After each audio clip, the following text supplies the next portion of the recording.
Hello दोस्तों, स्वागत है आपका श्री गुरु एकेडमी में। मैं मनु वर्मा आपका शुक्रिया हार्दिक अभिनंदन करता हूं। दोस्तों, आज का टॉपिक है हार्वर्ड गार्डनर। हार्वर्ड गार्डनर का बहुबुद्धि सिद्धांत, जहां से हर बार 1 या 2 नंबर का क्वेश्चन आता है। दोस्तों, आपने देखा होगा, कई बार देखा होगा कि यहाँ से 1 या 2 नंबर का क्वेश्चन हर बार आता है। तो दोस्तों, बिल्कुल भी मिस मत कीजिए। यहाँ से आपका बहुत ही कम समय में बहुत ही अच्छी तैयारी कराने के लिए मैं आपके लिए एक बहुत अच्छा प्लेटफॉर्म दे रहा हूँ, जिसमें मैं आपके लिए बहुत सारी लाइव क्लासेस दे रहा हूँ। जिसमें आपके लिए सुबह 10 बजे एक लाइव क्लास होगी, 12 बजे होगी, एक 2 बजे होगी, एक 4 बजे होगी और एक आपकी रात्रि में 9:30 बजे होगी। तो ठीक है दोस्तों, ध्यान रखिए और ऑटोमेटिक अपने आप से आ जाया करिए अपने निश्चित समय पर। ठीक है ना दोस्तों? तो आपको टेंशन लेने वाली बात नहीं है। चलिए दोस्तों, स्टार्ट करते हैं। लेकिन स्टार्ट करने से पहले आपसे एक बात कहना चाहूँगा दोस्तों, यदि आप एग्ज़ाम में सीटेट एग्ज़ाम में ये सोच रहे हैं कि एग्ज़ाम की डेट आगे बढ़ जाएगी, तो आप अपनी लाइफ की सबसे बड़ी गलती कर रहे हैं दोस्तों। नोटिफिकेशन आ चुका है दोस्तों कि 15 दिन पहले, एग्ज़ाम से 15 दिन पहले आपके जो एडमिट कार्ड है वो वितरित किए जाएंगे। तो आप उसको ध्यान रखिए। आप अगर ढील डाल रहे हैं तो मेरे हिसाब से तो आप बहुत बड़ी गलती कर रहे हैं, क्योंकि एकदम से तैयारी करना बहुत मुश्किल हो जाएगा दोस्तों। ध्यान रखिए इस चीज़ के लिए, ठीक है। तो यहाँ पर बात करते हैं दोस्तों बहुबुद्धि सिद्धांत की। इससे पहले मैंने आपके लिए सभी सिद्धांत करा चुके हैं। बुद्धि के जितने भी सिद्धांत हैं, बुद्धि से संबंधित जितने भी सिद्धांत हैं, 1 कारक सिद्धांत, 2 कारक सिद्धांत, त्रिकारक और 4 नहीं दोस्तों, 4 कारक नहीं होता है, सॉरी।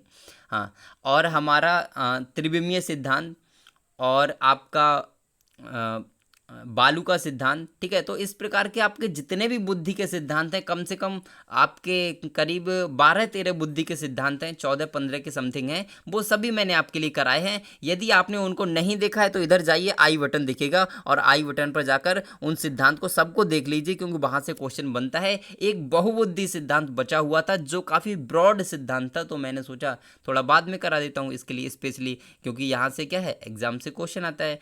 तो इसीलिए आप टेंशन मत लीजिए, यहाँ पर जाकर देख सकते हैं आई बटन पर, ठीक है। तो यहाँ पर बात करते हैं दोस्तों बहुबुद्धि सिद्धांत की। तो ये अमेरिका के निवासी थे। कहाँ के निवासी थे?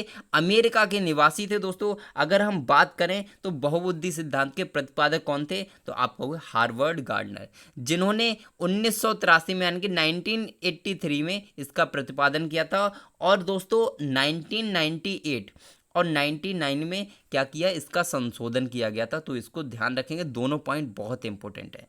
नेक्स्ट, इनकी एक पुस्तक जरूर पूछी जाती है, फ्रेम्स ऑफ माइंड किसकी पुस्तक है? दोस्तों यूपी टेट का एग्जाम हुआ था अभी, उसमें भी एक पुस्तक पूछी गई थी। कौन सी पुस्तक थी दोस्तों? तो पुस्तक का नाम क्या था, आप बताइए दोस्तों, बताइए दोस्तों। रॉबर्ट एम गेने की पुस्तक पूछी गई थी दोस्तों, कंडीशंस ऑफ लर्निंग। तो हर एग्जाम में, ऐसा कोई एग्जाम नहीं होता जिसमें नहीं पूछा जाता दोस्तों, ठीक है।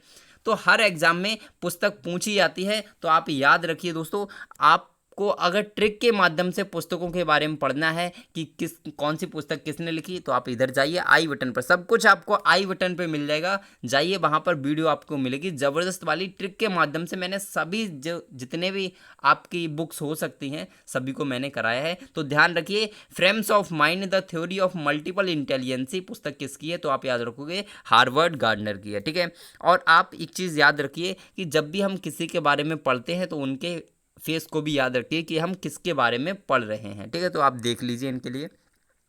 अब ध्यान रखेंगे, हार्वर्ड गार्डनर ने कहा था, जैसे आपने देखा एक बुद्धि सिद्धांत यानी कि 1 कारक सिद्धांत किसने दिया? तो विनय साहब ने दिया।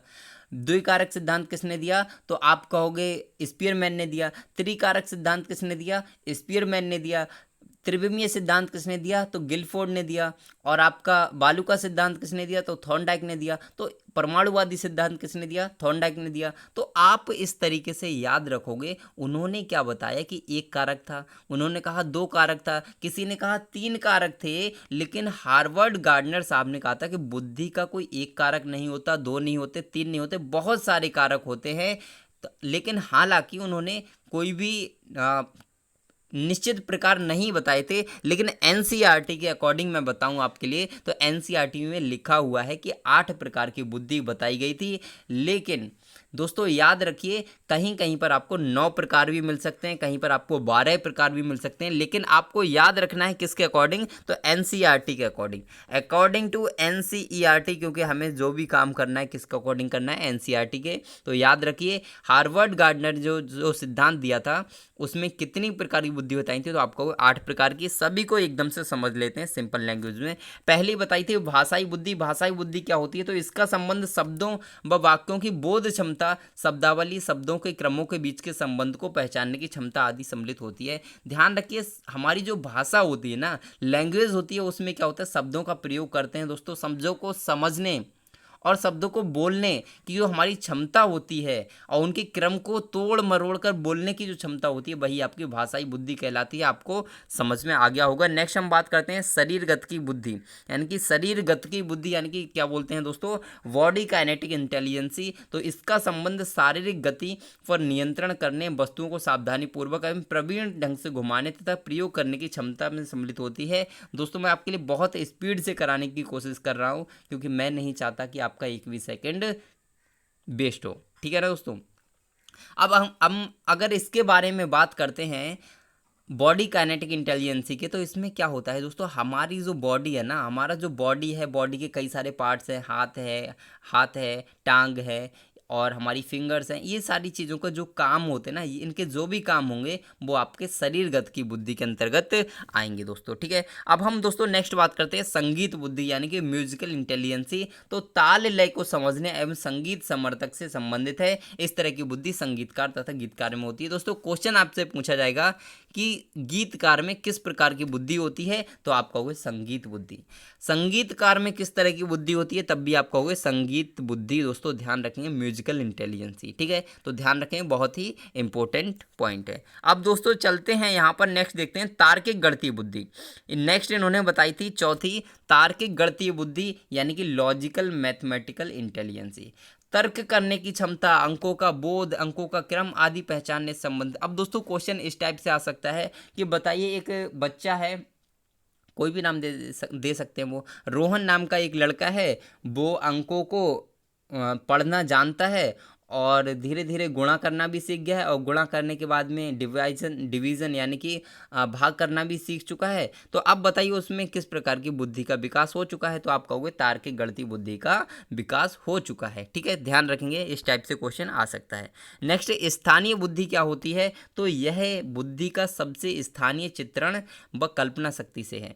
इसमें क्या होता है, हमारे आसपास जो भी वस्तुएं हैं उनके बारे में जो जांच पड़ताल करते हैं, या उसके बारे में जो भी हम सोचते हैं, कल्पना करते हैं, वो सब आपका स्थानिक बुद्धि में आता है। तो ध्यान रखिए स्पेशियल इंटेलिजेंसी को, ठीक है। बहुत फटाफट से मैं आपके लिए कराने की कोशिश कर रहा हूँ, आप टेंशन मत लीजिए, ठीक है। आपको समझ में आने में कोई भी प्रॉब्लम हो तो जल्दी से कमेंट कर दीजिए दोस्तों, ठीक है, कमेंट बॉक्स में जल्दी से बताइए अगर कोई भी प्रॉब्लम हो तो, ठीक है। नेक्स्ट वैयक्तिक आत्मबुद्धि। वैयक्तिक आत्मबुद्धि क्या होती है, जिसे हम बोलते हैं इंट्रापर्सनल इंटेलिजेंसी। तो इस तरह की जो बुद्धि में अपने भाव एवं संवेग को नियंत्रण करने, विभेद करने एवं मानव के व्यवहार को नियंत्रण एवं निर्देशित करने की क्षमता से इसका संबंध है दोस्तों।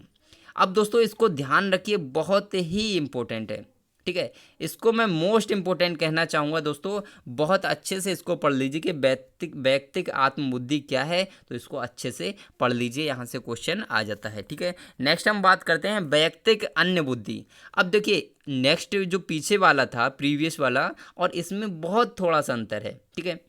अंतर क्या है, इसमें हमने देखा था कि वैयक्तिक आत्मबुद्धि में क्या था, जिसे हम बोलते हैं इंट्रापर्सनल इंटेलिजेंसी।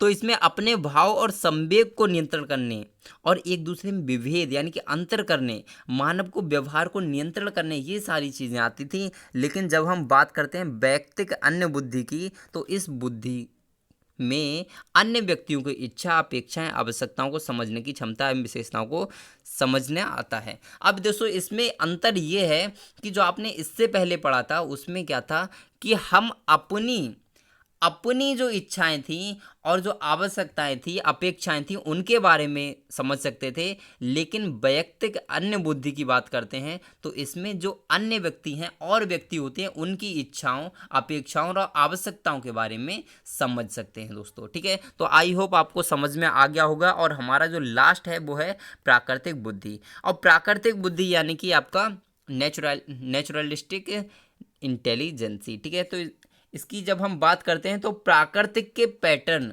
पहचानने की क्षमता को इस प्रकार की बुद्धि में सम्मिलित किया जाता है।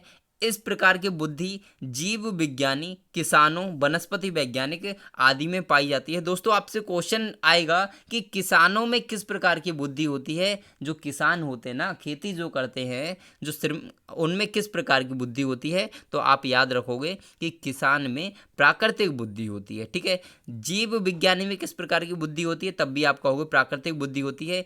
और वनस्पति वैज्ञानिक में भी प्राकृतिक बुद्धि होती है। तो दोस्तों आपको समझ में आ गया होगा। ठीक है, तो दोस्तों ये हमारा आज का जो लास्ट टॉपिक था, लेकिन बाद में ध्यान रखिए कि इसे 1998 में जोड़ा गया था। जो आपका प्राकृतिक बुद्धि थी उसे 1998 में जोड़ा गया था।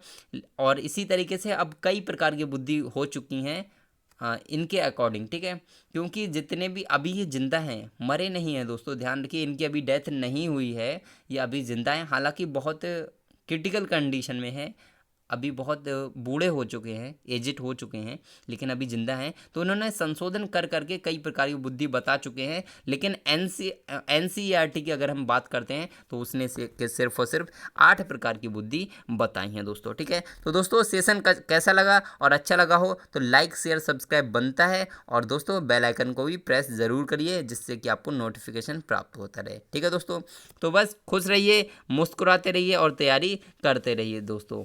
तो बाय बाय।